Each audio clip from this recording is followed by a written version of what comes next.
Bonjour à tous et bienvenue dans cette vidéo sur les interactions et les champs dans laquelle je vais présenter les phénomènes d'électrisation. Pour réaliser des phénomènes d'électrisation, il faut disposer d'objets chargés. Ces objets peuvent être obtenus par électrisation par frottement que l'on nomme aussi triboélectricité. Donc la triboélectricité, donc électrisation par frottement, consiste à frotter deux matériaux l'un contre l'autre, ce qui va avoir pour effet d'arracher des électrons d'un matériau pour les transférer sur l'autre. On a donc un matériau qui a perdu des électrons, il va donc être globalement chargé positivement, et il y a un matériau qui a gagné des électrons qui est donc chargé négativement.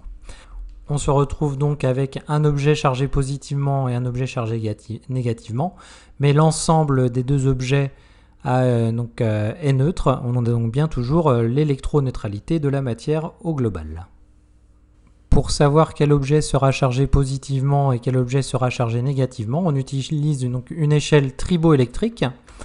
Donc les éléments qui se trouvent à gauche ici au niveau du plus seront ceux chargés positivement et ceux au niveau du moins seront chargés négativement, et plus il se trouve à gauche et plus il se trouve à droite et plus on accumulera de charges.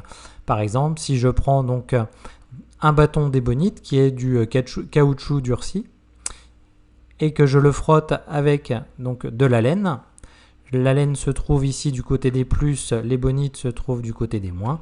On aura donc des charges moins, des électrons qui vont être déposés sur l'ébonite et des électrons qui sont donc arrachés de la laine et qui est donc chargé globalement positivement.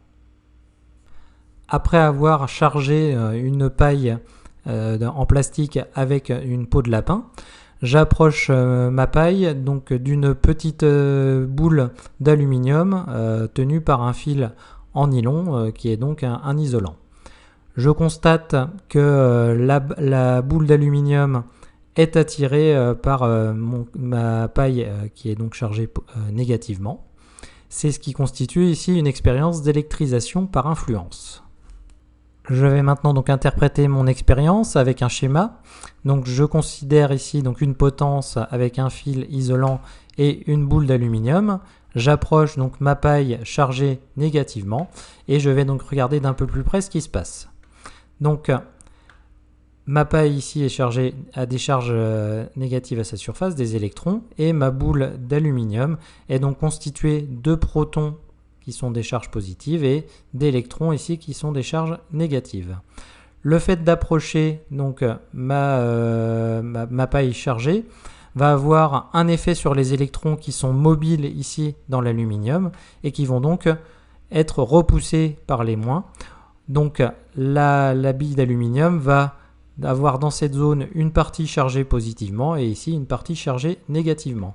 Comme la zone positive est plus proche de la paille ici, elle va être attirée et on a donc la balle qui est la bille d'aluminium qui est attirée par la baguette, par la paille. Je peux également montrer donc le phénomène d'électrisation par l'influence à l'aide d'un électroscope.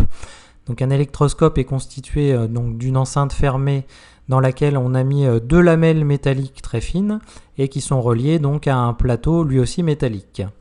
Quand j'approche donc ma paille électrisée, je constate que les deux lamelles donc, de mon électroscope s'écartent. Si j'éloigne donc ma paille, les lamelles se rapprochent et ainsi de suite. Là encore, je vais interpréter donc cette expérience avec un schéma et des charges. Donc j'ai mon électroscope avec le plateau métallique relié à mes deux lamelles métalliques. J'approche donc ma paille chargée négativement. Les parties métalliques donc, possèdent des électrons libres qui peuvent se déplacer. Donc on va avoir, comme j'ai des moins ici, le plateau qui se charge positivement, ce qui signifie que des électrons ont été envoyés sur l'autre partie métallique et on a donc accumulation d'électrons ici sur les deux lamelles donc, de l'électroscope. Comme ces lamelles sont mobiles, le fait d'avoir des charges de même signe sur chaque lamelle va générer une répulsion et donc ces deux lamelles vont être envoyées donc, sur les côtés et donc les charges vont se répartir sur chaque lamelle. Si je repousse donc, ma baguette chargée, les charges plus vont disparaître, donc les électrons vont revenir ici, et donc les lames vont redescendre. Donc quand je dis que les charges plus vont disparaître, c'est-à-dire que les électrons vont revenir et rééquilibrer donc l'ensemble des charges sur la partie métallique. Donc les phénomènes d'électrisation par influence sont liés à des déplacements de particules chargées dans un objet. Elle met en évidence donc la présence d'une interaction électrique entre les particules chargées. Et ce type d'interaction entre les particules peut être soit une attraction si les particules sont de signes opposés, ou une répulsion entre des particules de même signe. Et donc cette interaction électrique est décrite par la loi de Coulomb établie par le physicien français Coulomb. Lors de mon électrisation par influence avec la paille et la boule d'aluminium, je constate que au moment où la boule touche la paille, elle repart violemment dans l'autre direction. Cela constitue une expérience d'électrisation par contact que je vais interpréter maintenant. Donc, le schéma est le suivant. Donc j'ai ma paille ici chargée négativement. Au moment où la boule touche la paille, en fait, donc les électrons qui se trouvent à la surface de ma paille, qui est un isolant, vont se répartir autour de la sphère, donc ici d'aluminium.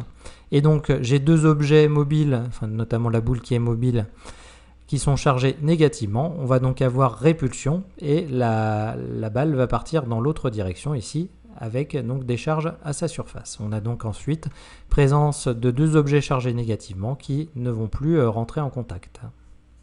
Donc les phénomènes d'électrisation par contact consistent à déposer des particules chargées à la surface d'un objet. Donc suivant la nature de l'objet, les particules chargées vont se comporter différemment. S'il s'agit donc d'un conducteur électrique, les particules vont se répartir sur l'ensemble de la surface de l'objet. Alors que s'il s'agit d'un isolant électrique, les particules chargées vont rester localisées à l'endroit du dépôt. Et lors de l'électrisation par contact, on a donc répulsion des deux objets, car ils vont ensuite posséder une charge de même signe.